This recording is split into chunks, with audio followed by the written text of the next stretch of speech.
Você já sentiu que foi traído pelas pessoas que mais amava? Já teve um grande sonho que parecia impossível de se realizar, especialmente depois de uma grande injustiça? A história que vou te contar hoje é sobre um jovem que viveu tudo isso e muito mais. É uma jornada incrível de sonhos, traição, sofrimento e, acima de tudo, um propósito divino que transforma o mal em bem. Fique comigo e descubra como a fé pode nos levar de um poço escuro ao palácio mais alto. Vamos conhecer José, um jovem pastor, o filho preferido de Jacó.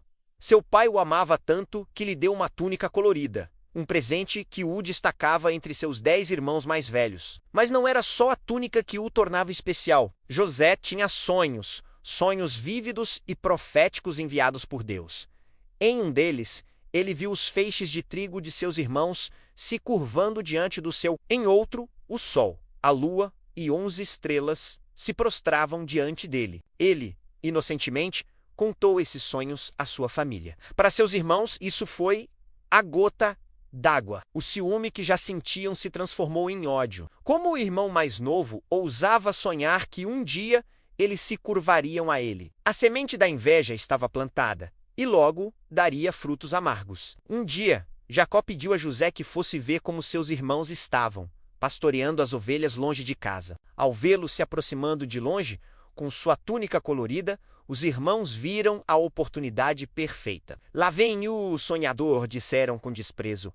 A inveja se tornou um plano cruel. Primeiro, pensaram em matá-lo, mas um dos irmãos, Ruben, sugeriu que o jogassem em um poço seco. O plano era deixá-lo ali para morrer, sem sujar as mãos de sangue, e assim fizeram. Arrancaram sua túnica, o símbolo do amor do pai, e o lançaram na escuridão fria do poço. Imagine o desespero de José, clamando por ajuda enquanto seus próprios irmãos se sentavam para comer, indiferentes aos seus gritos. Naquele momento, parecia que Deus estava em silêncio. Logo depois, ao verem uma caravana de mercadores a caminho do Egito, decidiram vendê-lo como escravo. Por 20 moedas de prata, a liberdade e a vida de José foram roubadas por sua própria família. Chegando ao Egito, José foi comprado por Potifar, o capitão da guarda do faraó. Mesmo como escravo, longe de casa e de tudo que conhecia, José não estava sozinho. A Bíblia diz que o Senhor era com José. Tudo o que ele fazia prosperava. Sua integridade e competência eram tão evidentes que Potifar logo o colocou como administrador de toda a sua casa. José tinha confiança total de seu senhor. Porém, uma nova provação estava por vir. A esposa de Potifar, atraída pelo jovem, tentou seduzi-lo repetidamente. José, fiel a Deus e a seu senhor, recusou firmemente. Um dia, ela o agarrou, mas ele fugiu, deixando seu manto para trás, humilhada e furiosa. Ela o acusou falsamente de tentativa de abuso.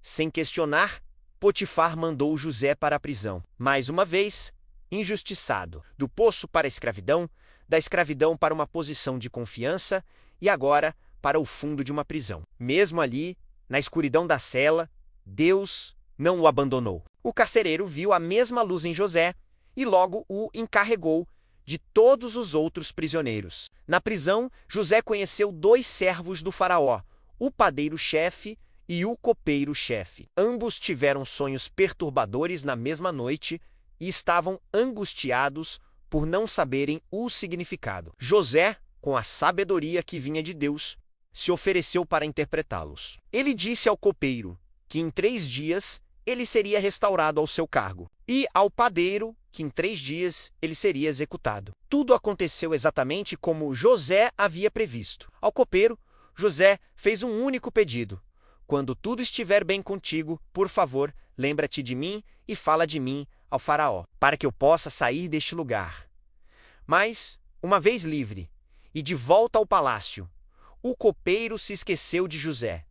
2 longos anos se passaram. 2 anos de espera, de silêncio, de fé testada no limite. Até que, um dia, o próprio faraó teve 2 sonhos que ninguém em todo o Egito conseguia decifrar. Foi então que o copeiro se lembrou do jovem hebreu, na prisão. José foi levado às pressas do calabouço para a presença do homem mais poderoso do mundo. Faraó contou seus sonhos. 7 vacas gordas sendo devoradas por 7 vacas magras, e 7 espigas cheias sendo engolidas por 7 espigas mirradas. Com ousadia e humildade, José declarou: não está em mim. Deus é que dará uma resposta de paz a Faraó.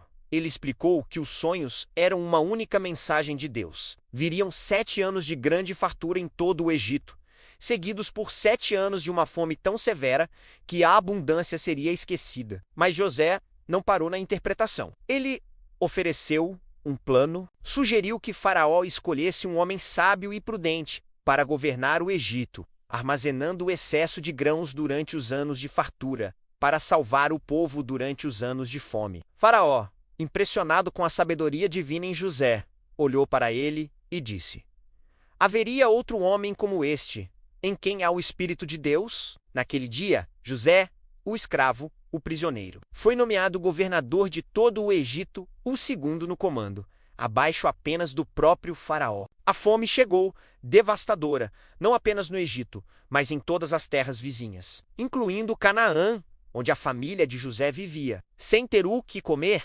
Jacó enviou seus filhos ao Egito para comprar grãos. E lá, diante do poderoso governador egípcio, os 10 irmãos se curvaram, com o rosto em terra. O sonho de infância de José se cumpria diante de seus olhos. Ele os reconheceu imediatamente, mas eles não fizeram ideia de quem ele era. Depois de testar seus corações para ver se haviam mudado, José não conseguiu mais se conter. Mandou todos saírem, exceto seus irmãos, e chorando alto, revelou sua identidade.